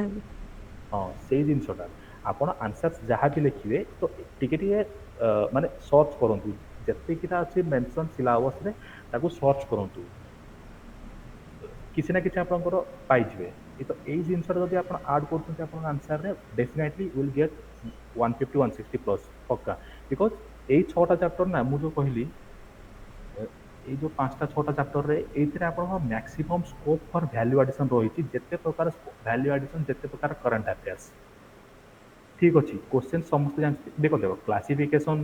प्रोटीन कार्बोहाइड्रेट्स सेटा तो चेंज हेनी ना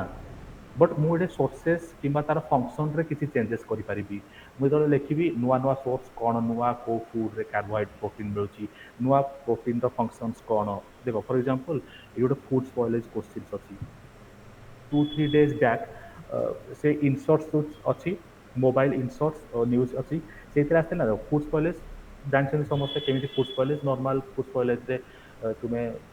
लिख आंब सरीगला कि ये आलू पटेन रटेन पटाटो कि जहाँ भी किसी बट ए गोटे रिसर्च आसाला 2-3 days बैक पढ़ी से जो पियाज अच्छी ना पियाज ऊपर गोटे ब्लैक कलर लेयर लगे बुझीपार Yes, sir. हाँ से जो ब्लैक कलर लेयर ना दैट इज ए माइकोटॉक्सिन ସେଇଟା ତ ସେଇଟା ଗୋଟେ ନୂଆ ରିସର୍ଚ୍ଚଟା ଆସିଛି ତ ଏଗେନ୍ ମୁଁ ସେଇଟା ମୁଁ ଯଦି ମୋ କୋଶ୍ଚିନ୍ରେ ଯଦି ସେଇଟା ତାର ଗୋଟେ ଏକ୍ଜାକ୍ଟ ୱାର୍ଡ଼ଟା ମୋର ନାହିଁ ଦାଟ୍ ଇଜ୍ ମାଇକ୍ରୋଟକ୍ସିନ୍ ଯଦି ସେଇଟା ବହୁତ ମାତ୍ରାରେ କମ୍ ମାତ୍ରାରେ ଗଲେ ବଡ଼ିକୁ କିଛି ଅସୁବିଧା ନାହିଁ ଯଦି ଏଇଟା ବହୁତ ମାତ୍ରାରେ ବଡ଼ିକୁ ଗଲା ଦାଟ୍ ଅଲସୋ ମାନେ causes damage to your liver and it is a research এইটা 2-3 days ব্যাক নিউজ পেপরে আসছিলা মু ইনসোর্সরে পড়িଥିଲି তো when I will food spoilage লেখিবি তো ডেফিনেটলি মোর এক্সাম্পলটা মু সেইটা দেবি নর্মাল বুঝিপারছেন কোণ এটা বিকজ এটা নূয়া জিনিসটা আমি সেই যে পিঁয়াজের যে ব্ল্যাক কলরটা লাগে দ্যাট ইজ এ টক্সিন जोटा कि आम बहुत नजरअंदाज कर दिखती तो यही जिनसा आप न्यूज पेपर रू डेली न्यूज पेपर रू मिल जाव फूड कंटामिनेशन कि जो फूड अडल्ट्रेशन क्वेश्चन आसूँ तो नुआ नुआ कौन स्टेप्स नौ कौ नुआ केरला रे फैक्ट टैक्स लगी कि मालन्यूट्रिशन कि आउ कौ स्टेप आउ कौ यूनिक जिनस जोटा कौन समस्ते तो सही एफएसएसआई लिखी दिए बट आपंकर किसी ना यूनिक जिनस लिखिए से यूनिक जिनसा आपको रिसर्च करा पड़ो एगेन मुझे यही 6टा चैप्टर रे आप जिते टाइम इन्वेस्ट करेंगे ना तार आउटपुट से बढ़िया आसो 150 मार्क्स ओनली 6टा चैप्टर आप पाइबे आ मैक्सिमम आउ जो सेक्शन डेवलपमेंट अच्छी ह्यूमन डेवलपमेंट सेक्शन बी रे इतने किसी माने value addition scope is very less only a family life cycle जो कंटेम्परारी फैमिली प्रॉब्लम यहाँ लास्ट टाइम क्वेश्चन आसाला ये कंटेम्परारी फैमिली प्रॉब्लम कौन से मुझे आसवि तो यही जो 4-5टा चैप्टर अच्छी ये 4-5 चैप्टर ये किसी आप वैल्यू एडिशन किसी करें घोषिकी जी चाइल्ड डेवलपमेंट से बर्थ टू 5 वर्ष पर्यटन से कौ फेज ही गति कर तार physical development motor development skill development केमी होती है वैल्यू एडिशन आप कौन करेंगे बुझीपार तो आप जो 150 स्कोर करेंगे से जो फास्ट सॉरी 150 प्लस स्कोर करेंगे आप टार्गेट करेंगे जो फास्ट सेक्शनटा अच्छी से सेक्शन को आप पूरा स्ट्रंग बनइबे ये फास्ट 6टा चैप्टर को बुझिपारले Yes, Yes, sir. sir. हाँ नेक्स्ट हो ह्यूमन डेवलपमेंट फैमिली स्टोरीज इधर किसी नहीं से how every year they are asking questions role of genetic and environment factors affecting human development ठीक अच्छे से यही क्वेश्चन सब आसूँ आ stages factors affecting to prenatal growth and development again ये जो क्वेश्चन आप आड्रेस करेंगे क्वेश्चनटा आप देखिए से होम साइंस जेकोसी सोर्स रू पढ़ुवे माने विभिन्न जो देख 3टा स्टेज रे हो ना से जो कौन जीईएफ थिला एम्ब्रोनिक आ फीटस स्टेज आ कौन से स्टेज थिला सेटे जनकर माने नेम अकॉर्डिंग टू हरलॉक ना कौन HURLOCK ये जो जिनस गुड़ा आप पढ़े ये जो 4-5टा ये ना से होम साइंस रो माने थिंकर्स कह जाए कि जे भी कह जाए मुझे जानी से कौन कह जाए तो से माने ना से माने कौन कहती से किसी स्टेटमेंट देइछंती for example prenatal growth and development रे एथिरे जने तांकर नाम हो अकॉर्डिंग टू हरलॉक HURLOCK कौन प्रोनाउंस कर मुझे जानी HURLOCK सेटा कहते कि जो बेबीटा जन्म हुए सब मोस्ट इम्पोर्टाट फेज हूँ से जो प्रीनाटाल ग्रोथ तो जो क्वेश्चन आसो ना फैक्टर्स अफेक्टिंग प्रीनाटाल ग्रोथ आप स्टार्ट करते कि हाँ प्रीनाटाल पीरियड यही पीरियड फ्रॉम बर्थ रु जन्म सॉरी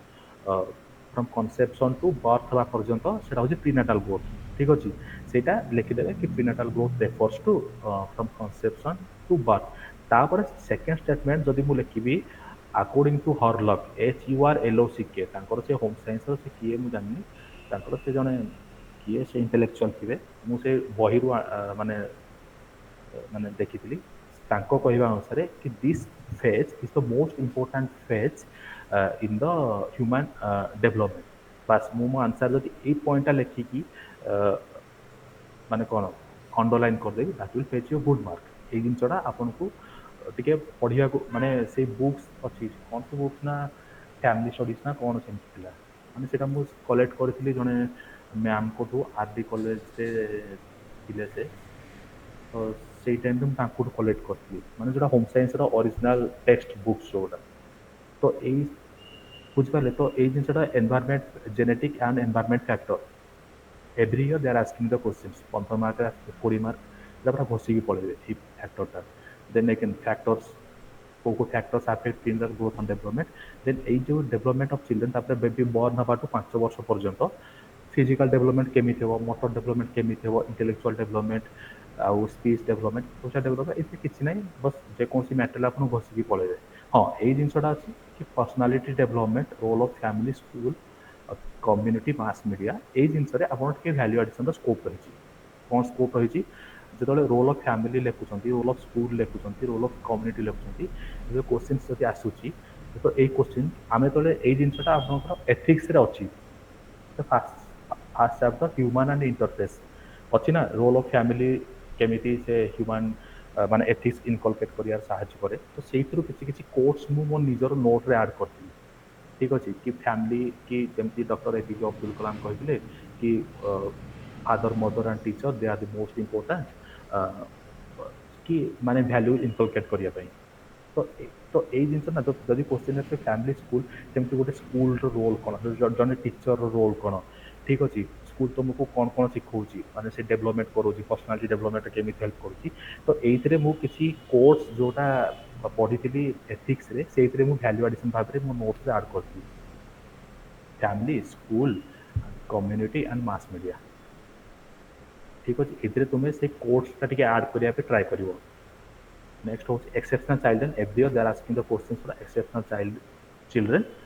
खास कर क्लासिफिकेशनटा घोषिदेव। ठीक अच्छे, classification, then how to manage them, how to care they, then gifted children किए, मेंटाली वीक चिल्ड्रेन किए, ये जिनसा ये जो सेंसर इम्पैक्ट यहाँ क्वेश्चन आसा लास्ट टाइम। तो एगेन ये किसी वैल्यू एडिशन ना, हाँ किसी किसी एक्सेप्शनल चिल्ड्रेन रे फॉर डिजेबल स्टूडेंट्स होगा से इंडिया रे किसी किसी स्कीम्स अच्छी, राइट। तो स्कीम्स तुम्हें आड ऑन भाव में आड कर कौटे ना जो मैनेजमेंट एंड केयर रे देखिपार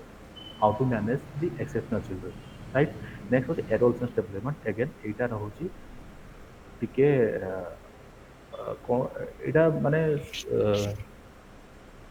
ये चैप्टरटा माने बढ़िया चैप्टरटा पढ़ बहुत बढ़िया मजा जिन लगे तुमको लगे कि हाँ मैंने आम भी यही फेज देखिए गति कर एडोलसेंस डेवलपमेंट केमी गोटे हॉर्मोन रो गोटे माने रोल प्ले थाए कि 19-20 वर्ष बेलू आम जमी जहाँ भी किसी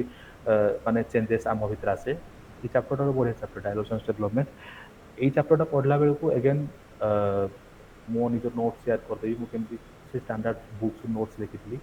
ये चैप्टर रे जहाँ भी प्रोब्लेम्स ना से गोटे से जो माने एडोलसेंस पीरियड रे कौन कौन प्रोब्लेम्स से फेस करती, मेंटल स्ट्रेस होगा जो ये क्वेश्चन गुड़ा आसो ना से मेंटल स्ट्रेस, आजिकल का पिला जो सोशल जो मोबाइल एडिक्शन, ये जिनस ये जो जेनजी कल्चर जोटा अच्छी, ठीक अच्छे माने देयर इज ए माने continuous conflict between their aspiration and achievement. माने फैमिली बापा माँ गोटे गोल थाए एम निज गोटे गोल थाए गोटे कन्फ्लिक्ट हुए। तो ये जिनसटारे टिके आप ट्राए करेंगे माने से मेंटल हेल्थ इश्यूटा को देखापी से केमी फेस करती आ रहा मोबाइल एडिक्शन जिनसटा होगा, ड्रग आबि जिनसटा होगा, ठीक अच्छे जो यंगर जेनरेशन जो प्रोब्लेमटा फेस करुँच से जिन गुड़ा टे इनकलकेट करने ट्राए करेंगे ये adolescence development. If they are asking questions what are the problem they are facing adolescence phase में, तो ये जिनसटा आड करेंगे तो यहाँ माने करेन्ट सिनारियो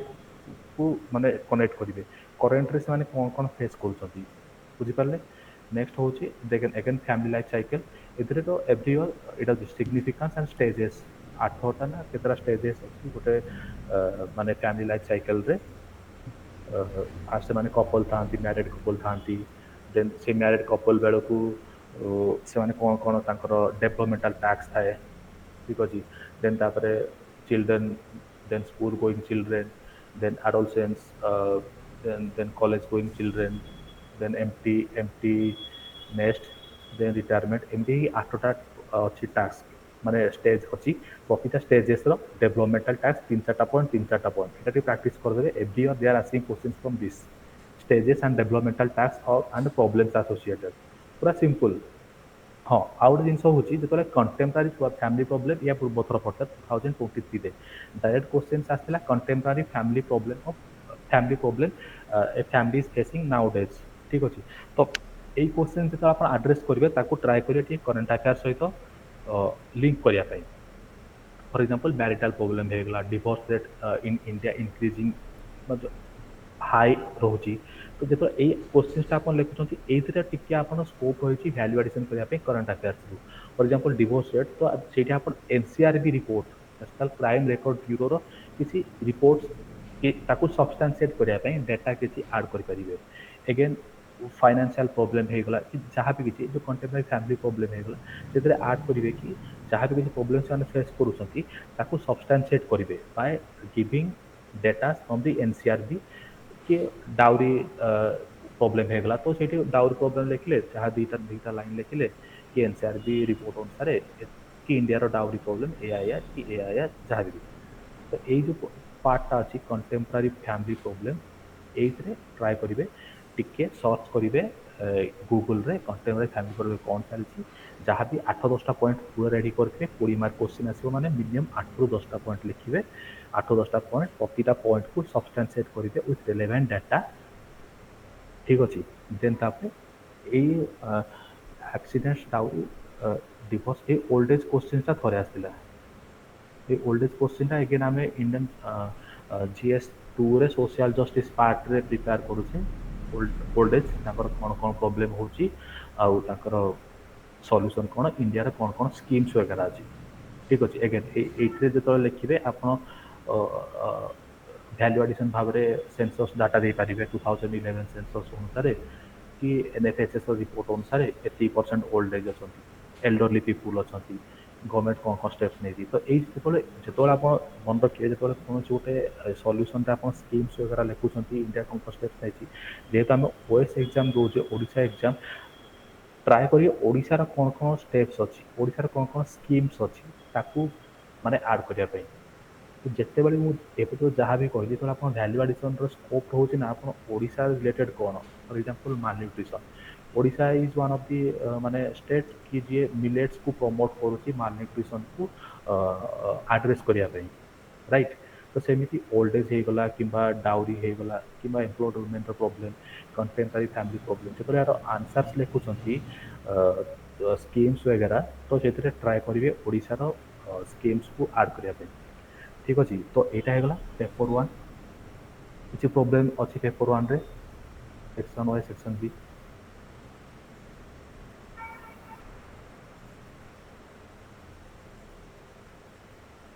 किसी प्रॉब्लम अच्छे ना आम पेपर 2 को आसिया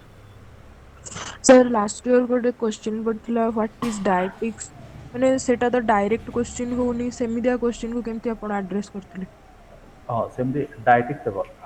बिकज तुम्हें से चैप्टरटा पढ़ी जाइथिबो कि डायटिशियन आसला डायट्स क्वेश्चन आसला डायटिशियन रोल कौन से क्वेश्चनटा माने सिलेबस से मेंशन नहीं but I know something about diet ठीक अच्छे मुझे डाएट्र रोल माने डाएट कौन जानी तो मुझे से क्वेश्चन रे माने डायटिक्स रे से डाएट्र डेफिनेशन को टिके मॉडिफिकेशन करके इंस्टांट से तुमको आंसर लिखा पड़ो आ रोल ऑफ डायटिशियन माने कौन माने केमी मुझे जहाँ जहाँ पढ़ी कि यही जिनस डायटिशियन माने कौन कर 4-5टा पॉइंट तो आसीज ना एत आप पढ़े डायटिशियन रोल आसीज कि लिखी कि से प्रेस्क्राइब करे डाएट तो मु नॉर्मल मत आंसर जन ना मुझे लिखी fast point he or she prescribes diet to the patients तापर मोर जोड़ा मेजर स्ट्रॉन्ग पॉइंट मुझे जानी यही डाएटा हाइपरटेंशन पीपुल को दि जाए यही डाएटा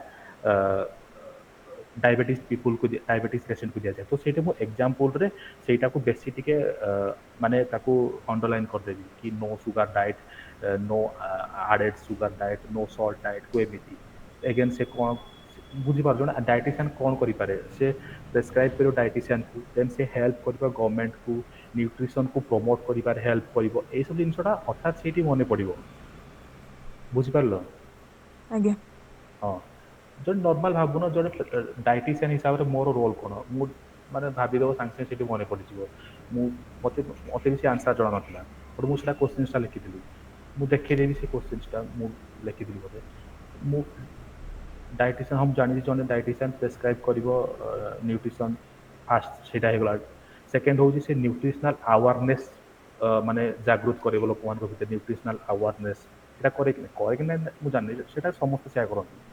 देन तापरे आउ कौन करे ना से प्रमोट करे न्यूट्रिशनल एजुकेशन को एमंग दी वल्नरेबल सेक्शन को एक आउ कौन करे ना से गवर्नमेंट ऑफ इंडिया कि गवर्नमेंट को हेल्प करे by giving his her inputs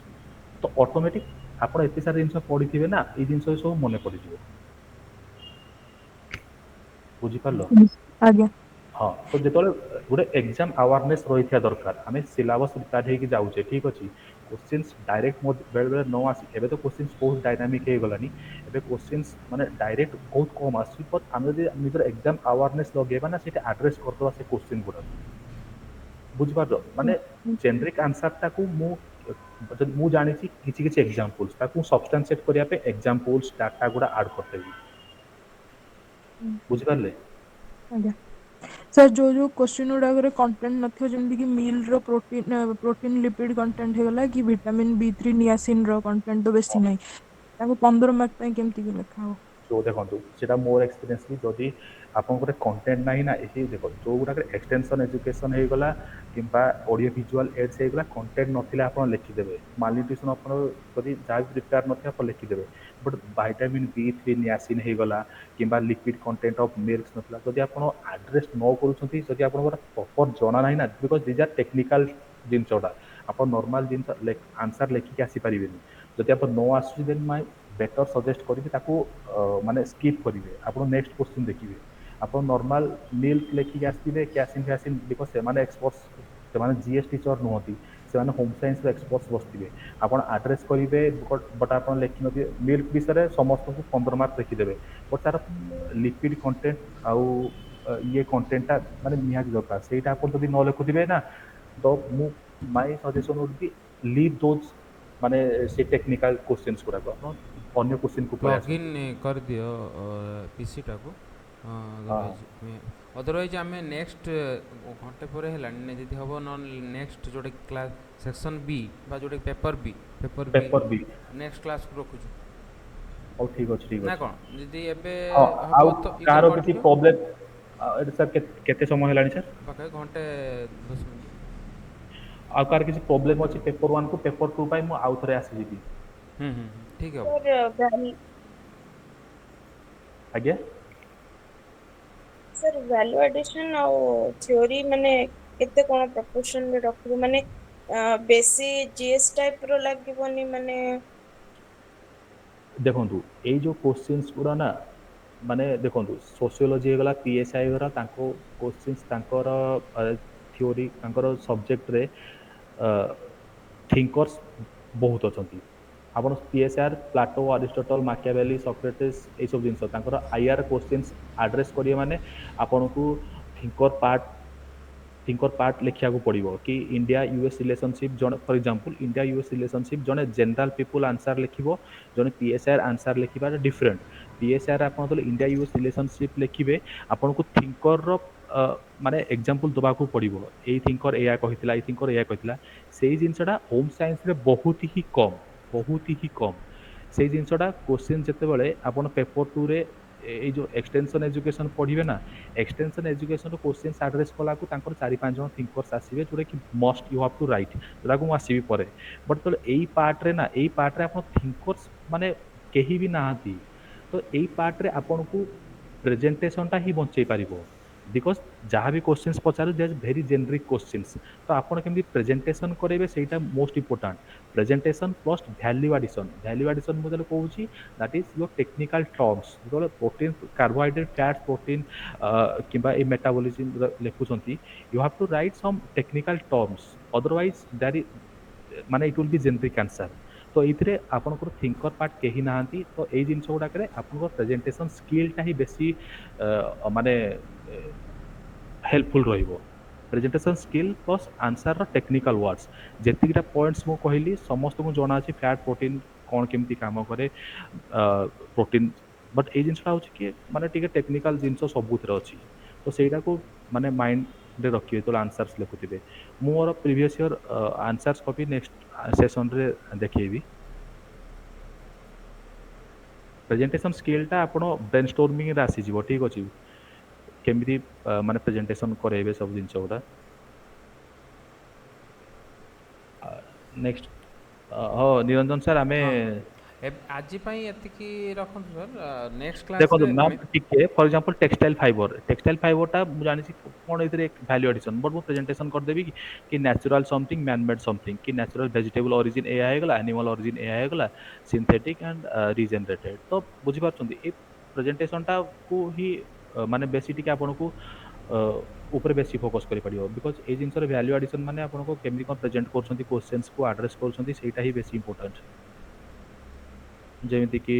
availability of oxygen temperature ମୁଁ ସେ ବିନା ଷ୍ଟେଟମେଣ୍ଟ ଏଇଠି ମୁଁ ଷ୍ଟେଟମେଣ୍ଟ ଲେଖିଲି ବଟ୍ ଏଇଠି ମୁଁ ଷ୍ଟେଟମେଣ୍ଟ ନ ଲେଖିକି ତାକୁ ମୁଁ ଟିକେ ଚେଞ୍ଜେସ୍ କରିକି ଲେଖିଲି ବୁଝିପାରୁଛନ୍ତି। ଆନାରୋବିକ୍ ମାଇକ୍ରୋ ଅର୍ଗାନିଜମ୍ କ'ଣ ଏରୋବିକ୍ ମାଇକ୍ରୋ ଅର୍ଗାନିଜମ୍ କ'ଣ ପ୍ରେଜେନ୍ସ ଅଫ୍ ଅକ୍ସିଜେନ୍ ଗୋଟେ ଏକ୍ଜାମ୍ପଲ୍ ଦେଇଦେଲି ଆଉ ଏଇ ୟାର ଗୋଟେ ଏକ୍ଜାମ୍ପଲ୍ ଦେଇ ୟାକୁ ମୁଁ ଚାହିଁଥିଲେ ଗୋଟେ ସେଣ୍ଟେନ୍ସ ଲେଖିଦେଇକି ଏକ୍ଜାମ୍ପଲ୍ ଲେଖିପାରିଥାନ୍ତି ବଟ୍ ମୁଁ ଟିକେ ଡିଫରେଣ୍ଟ କରି ହଁ ଏଇଠି ଯେହେତୁ ମୁଁ ସେଣ୍ଟେନ୍ସ ଲେଖିଛି ଏଇଠି ମୁଁ ଟିକେ ଡିଫରେଣ୍ଟ ପ୍ରେଜେଣ୍ଟେସନ୍ କରିବି ଏଇସବୁ ଜିନିଷ ମୁଁ ପରେ ଦେଖେଇବି। ହଁ ନିରଞ୍ଜନ ସାର୍ ହଁ ହଁ ନା ଯେହେତୁ ଲାପଟପ୍ ଭିତରେ ବନ୍ଦ ହେଇଯିବ ଲାପଟପ୍ ସେଥିପାଇଁ ଲାପଟପ୍ ଏବେ ଭିତରେ ଏଇ ନାହିଁ ହଁ ଏବେ ପାଇଁ ହଁ ବନ୍ଦ ଏବେ ଇଦର you can continue for 1 hour otherwise ଏବେ ପାଇଁ ଆଜି ପାଇଁ ଏଇଠି ରଖିଦେଉଛୁ ନେକ୍ସଟ କ୍ଲାସରେ ଆମେ ସେସନଟା ଦେଖିବୁ ଏଇ ହଁ ସପ୍ତାହ ଭିତରେ ନେକ୍ସଟ ସେସନରେ ଏଇ ଯୋଉଟା ଅଛି ପେପର ଟୁରେ ବେଶୀ ଟାଇମ୍ ଲାଗିବନି ନେକ୍ସଟ ସେସନ ମୁଁ ଯେତେବେଳେ ଆସିବି ମୋର PY ଲାଷ୍ଟ ଟାଇମ୍ ଯୋଉ ହଁ original answer copy of OPSC ମୁଁ ସେଇଟା ବି ନେଇକି ଆସିଥିବି ହଁ ସେଇଟା ଗୋଟେ ଗୋଟେ ସେଇଟା ହଁ ସେଇଟା ସହିତ ମୁଁ ଆପଣଙ୍କୁ ଏଇଟା ବୁଝେଇଦେବି ହଁ ଗୋଟେ ଠିକ୍ ଗୋଟେ ଅଛି। କ୍ୱେଶ୍ଚନ୍ PYQ ସହିତ କ'ଣ ଲେଖିଥିଲ ହଁ କ'ଣ ଇମ୍ପ୍ରୁଭ୍ ବି ହେଇପାରିବ ବାଇ ହାଉ ହାଉ ମାର୍କସ୍ ୟୁ ଗଟ୍ ସେଇ ଜିନିଷ ଗୁଡ଼ାକୁ ଡିସ୍କସନ୍ କରିପାରିବ ନେକ୍ସଟ କ୍ଲାସ୍ରେ ଆମେ ପେପର୍ ଟୁଟାକୁ ଡିସ୍କସନ୍ କରିପାରିବା ଓକେ। ଆଉ କାହାର ପର୍ସନାଲ୍ କ୍ୱେରି ଆମେ ପଚାରିପାରିବା ଆମର ଏଥିରେ ଯେଉଁଟାକି ପ୍ରାଇଭେଟ୍ ଗ୍ରୁପ୍ରେ ଯେଉଁଟାକି ଅଛି ଆମର ସେଇଟା ହେଉଛି ରହିଯିବ ନା କ'ଣ ଓକେ ଓକେ ପ୍ରାୟ ସାର୍ଙ୍କର ବନ୍ଦ ହେଇଗଲା ଯେଉଁଟାକି PC ତାଙ୍କର ସୁଇଚ୍ ଅଫ୍ ହେଇଗଲା। ଆଉ ନେକ୍ସଟ କ୍ଲାସ୍ଟା ଆମେ ଚେଷ୍ଟା କରିବା ଆଜି ମ୍ୟାଡ଼ାମଙ୍କର କ୍ଲାସ୍ ଅଛି 8ଟା ବେଳେ ରାତି 8ଟା ବେଳେ ମ୍ୟାଡ଼ାମଙ୍କର class unit 2 probably she may be covering ତାପରେ ଦେଖିବା କ'ଣ ହେଉଛି okay thank you good bye.